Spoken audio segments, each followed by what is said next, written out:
Hello दोस्तों, स्वागत है आप सभी का आर्टिकल 351 चैनल पर। इस चैनल के माध्यम से हम लोग हिंदी साहित्य विषय से संबंधित परीक्षाओं के लिए तैयारी करते हैं। हम लोग पढ़ रहे थे किताब जो कि है हिंदी भाषा एवं साहित्य का वस्तुनिष्ठ इतिहास, और इसके लेखक हैं सरस्वती पांडे और गोविंद पांडे। यह पुस्तक हिंदी साहित्य के लिए सबसे महत्वपूर्ण किताबों में से एक है।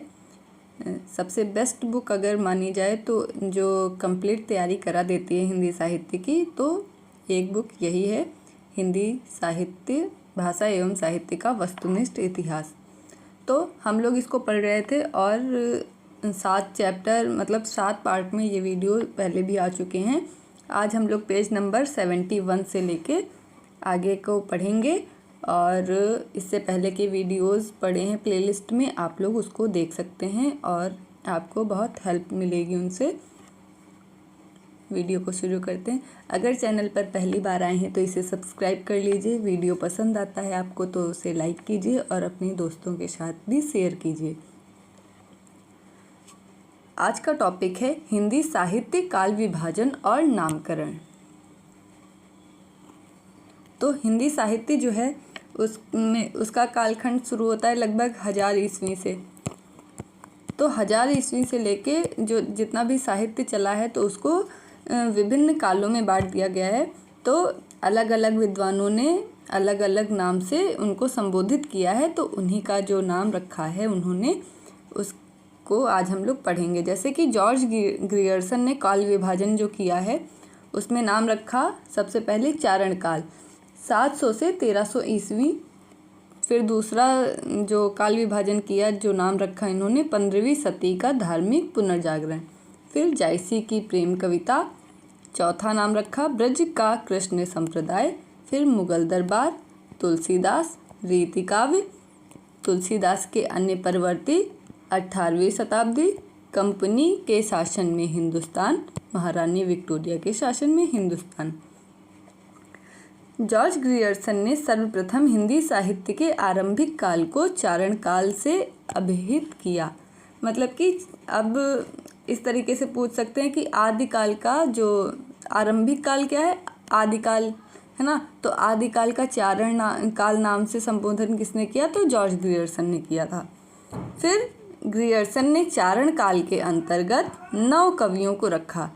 पुष्य कवि खुमान सिंह, केदार कुमार पाल, अनन्यदास, चंद, ये चंद बरदाई हैं, जगनिक, जोधराज, सारंगधर, इनको इन्होंने चारण काल में सम्मिलित किया। फिर ग्रियर्सन ने अपने इतिहास में केवल प्रवृत्तिगत काल विभाजन किया। क्या किया इन्होंने, प्रवृत्तिगत काल विभाजन किया, और कालों का नाम का कोई एक आधार नहीं है। जैसे कि इसका नाम तो चारण काल रख दिया। फिर 15वीं सदी में क्या था, धार्मिक पुनर्जागरण था। फिर जायसी के प्रेम, मतलब जायसी उस समय महत्वपूर्ण थे या फेमस थे तो उनका नाम रख दिया जायसी का प्रेम कविता। फिर ब्रज के कृष्ण संप्रदाय के नाम से। फिर इतिहास के समय मतलब जो मुगल दरबार, मुगलों का समय था तो उसका नाम रख दिया मुगल दरबार। फिर तुलसीदास का समय आ गया तो तुलसीदास रख दिया। फिर रीति काव्य रख दिया। फिर तुलसीदास के बाद का समय तो तुलसीदास के अन्य प्रवर्ती। फिर 18वीं शताब्दी। फिर कंपनी का शासन, यानी कि जब ईस्ट इंडिया कंपनी आ गई तो उसके नाम पे रख दिया कि कंपनी के शासन में हिंदुस्तान। और महारानी विक्टोरिया, जब कंपनी से महारानी विक्टोरिया 1857 की क्रांति होती तो क्या होता है कि विक्टोरिया भारत की शासिका के रूप में संबोधित की जाने लगती हैं। तो वहाँ से जो काव्य या साहित्य शुरू हुआ तो उसका नाम रख दिया महारानी विक्टोरिया के शासन में हिंदुस्तान। तो इस तरीके से भी पूछ सकते हैं कि जो इतिहास में या जो केंद्रीय सत्ता थी उसके नाम पे कौन कौन से नाम रखे, तो एक मुगल दरबार, फिर कंपनी के शासन में हिंदुस्तान और महारानी विक्टोरिया के शासन में हिंदुस्तान। फिर अगला देखते हैं, पेन चेंज कर लें। मिश्र बंधुओं का काल विभाजन। मिश्र बंधुओं ने इसको 4 कालों में विभक्त किया। एक प्रारंभिक काल, दूसरा माध्यमिक काल, फिर अलंकृत काल, परिवर्तन काल। तो प्रारंभिक काल को भी 2 भाग में बांट दिया इन्होंने, पूर्व प्रारंभिक काल, उत्तर प्रारंभिक काल। फिर माध्यमिक काल को भी इन्होंने 2 भाग में बांट दिया, पूर्व माध्यमिक, प्रौढ़ माध्यमिक। फिर अलंकृत काल को पूर्व अलंकृत, उत्तर अलंकृत और परिवर्तन काल। अच्छा, अलंकृत काल इनका जो है ये पूछा जा सकता है कि अलंकृत काल कौन सा है। देखिए, मिश्र बंधुओं ने आदि काल जो है उसको प्रारंभिक काल कहा और ग्रियर्सन ने आदि काल को क्या कहा था, चारण काल कहा था। फिर भक्ति काल को इन्होंने माध्यमिक काल कहा है और अलंकृत काल किसको कहा है, ये रीति काल है। तो रीति काल को अलंकृत काल कहा है मिश्र बंधुओं ने। ये इंपॉर्टेंट क्वेश्चन है। फिर आगे देखते। फिर मिश्र बंधुओं ने परिवर्तन के बाद एक वर्तमान काल मतलब 5 भागों में बांट दिया है। फिर आचार्य शुक्ल का काल विभाजन, आचार्य शुक्ल यानी कि रामचंद्र शुक्ल।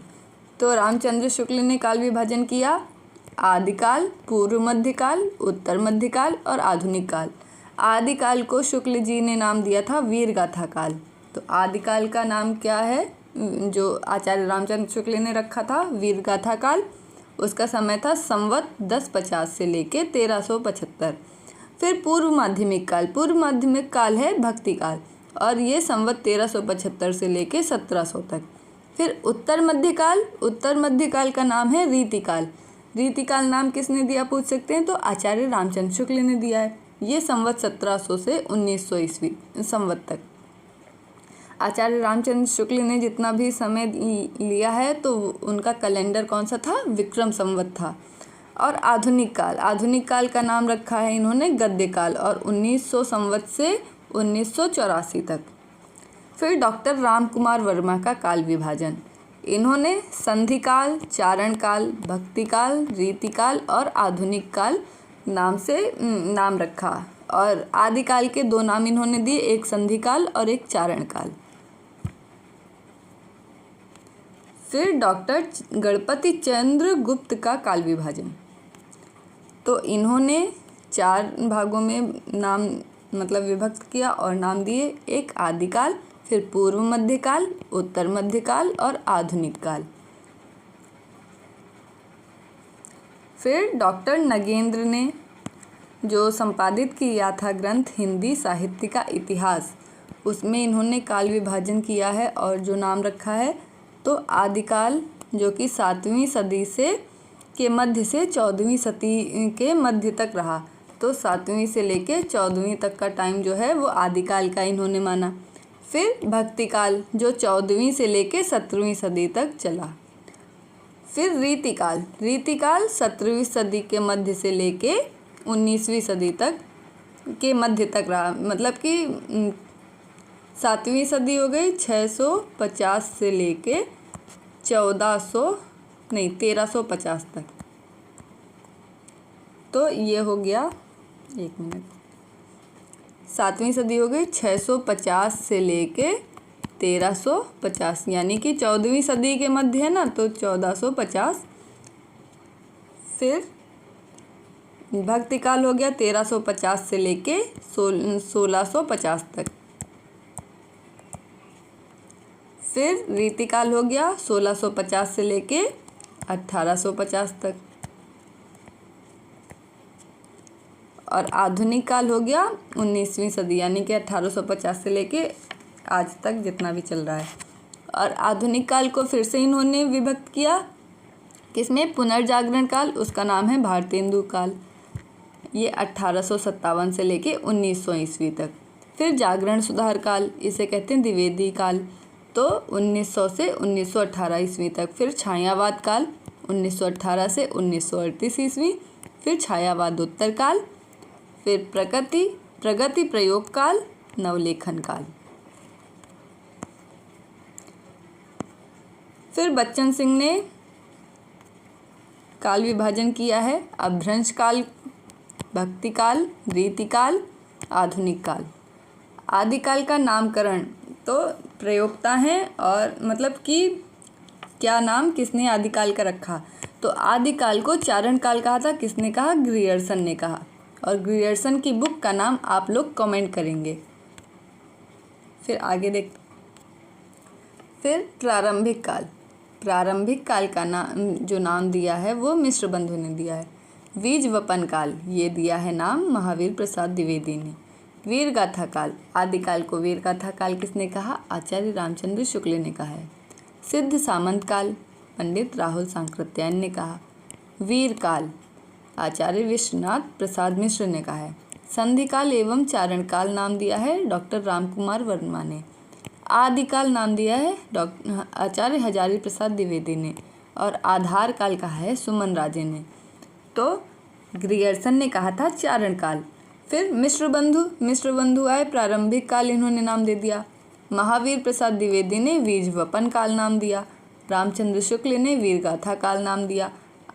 पंडित राहुल सांकृत्यायन ने सिद्ध सामंत काल कहा।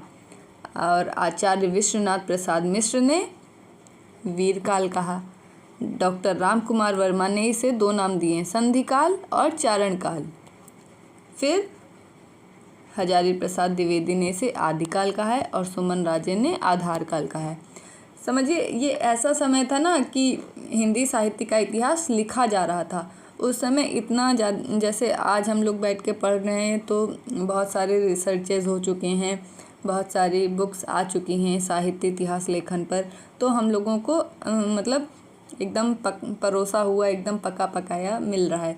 तो उस समय जब ये 19वीं सदी में खोजें चल रही थी, समझ लीजिए हिंदी साहित्य आचार्य रामचंद्र शुक्ल के समय पे, जब कोई साहित्य इतिहास नहीं था और भारत पे अंग्रेज़ों का शासन था, उस समय हिंदी भाषा का विकास हुआ था। समझ लीजिए खड़ी बोली हिंदी का स्वरूप जो है निर्धारित किया जा रहा था, क्योंकि बहुत समय से क्या एकदम 1000 ईस्वी के समय पे मुगल जो तुर्क थे और मुस्लिम थे आक्रांता, वो भारत पे आक्रमण कर रहे थे।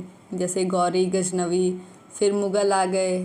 तो इस तरीके से फिर तो क्या था, भाषा पे फ़ारसी, अरबी ये सब प्रभाव थे, तुर्की प्रभाव थे। उसके बाद अंग्रेज़ों का शासन हो गया तो इंग्लिश का प्रभाव हो गया। तो हिंदी जो थी दबी हुई भाषा थी एक तरीके से, तो उसके साहित्य और इतिहास के विषय में कोई बात नहीं करता था। जब ये महानुभाव लोग आए हैं तब इन्होंने हिंदी पे जोर दिया, तो उसके बारे में खोज होनी शुरू हुई। तब इतनी दुविधा में एक जो ये सब लिखा गया है,